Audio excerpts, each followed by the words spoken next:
एक बार की बात है, भगवान श्री कृष्ण द्वारका में रानी सत्यभामा के साथ बैठे हुए थे। उनके पास ही निकट ही गरुड़ और सुदर्शन चक्र भी विराजमान थे। तभी कोई बात ऐसी छिड़ गई कि रानी सत्यभामा ने श्री कृष्ण से प्रश्न किया कि प्रभु, त्रेता युग में आपने राम के रूप में अवतार लिया था। सीता आपकी पत्नी थी, लेकिन क्या वे मुझसे भी अधिक रूपवान थी?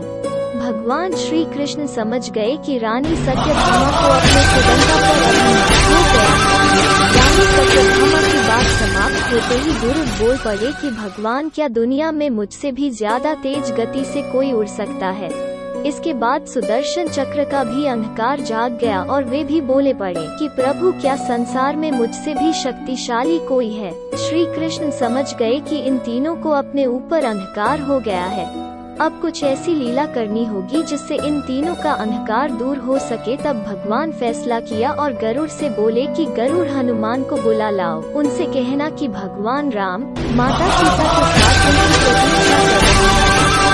गरुड़ भगवान की आज्ञा लेकर हनुमान को बुलाने के लिए उड़ चले। सत्यभामा से श्री कृष्ण ने कहा कि देवी, तुम के रूप में श्रृंगार करके तैयार हो जाओ। और श्री कृष्ण ने राम का रूप धारण कर लिया। भगवान श्री कृष्ण ने सुदर्शन चक्र से कहा कि तुम महल के प्रवेश द्वार पर पहरा दो और जब तक वे स्वयं किसी को न बुलाएं तब तक किसी को महल में प्रवेश न करने दें।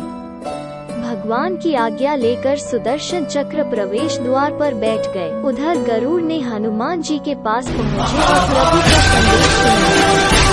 उन्होंने कहा कि वानराज भगवान राम माता सीता के साथ द्वारका में आपसे मिलने के लिए प्रतीक्षा कर रहे हैं। आप तत्काल मेरे साथ चलें। मैं आपको अपनी पीठ पर बैठाकर शीघ्र ही वहां ले जाऊंगा। हनुमान उनसे कहा कि आप चलो, मैं आता हूं। गरुड़ ने मन में विचार किया कि हनुमान जी वृद्ध हो चले हैं, ये कैसे जल्दी पहुँचेंगे।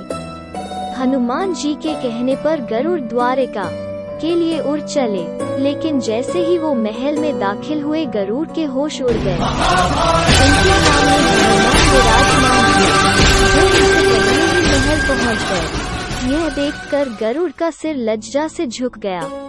हनुमान जी को देखकर श्री राम ने उनसे पूछा कि पवन पुत्र, तुम बिना आज्ञा के महल में कैसे प्रवेश कर गए? क्या तुम्हें किसी ने रोका नहीं? तो हनुमान जी ने विनम्रता पूर्वक सिर झुकाकर अपने मुंह से सुदर्शन चक्र को बाहर निकाला और उनके सामने प्रस्तुत कर दिया। सुदर्शन चक्र को सौंपने के बाद हनुमान जी बोले, प्रभु, इस चक्र ने रोका था, इसलिए मैंने इसे मुंह में रख लिया और आपसे मिलने आ गया। इस बात पर भगवान मन ही मन मुस्कुराने लगे। हनुमान जी यहीं पर नहीं रुके। उन्होंने प्रभु से कहा कि आज आपने माता सीता के स्थान पर किस दासी को इतना सम्मान दे दिया कि वो आपके साथ सिंहासन पर विराजमान है। इतना सुनकर रानी सत्यभामा का अहंकार दूर हो गया।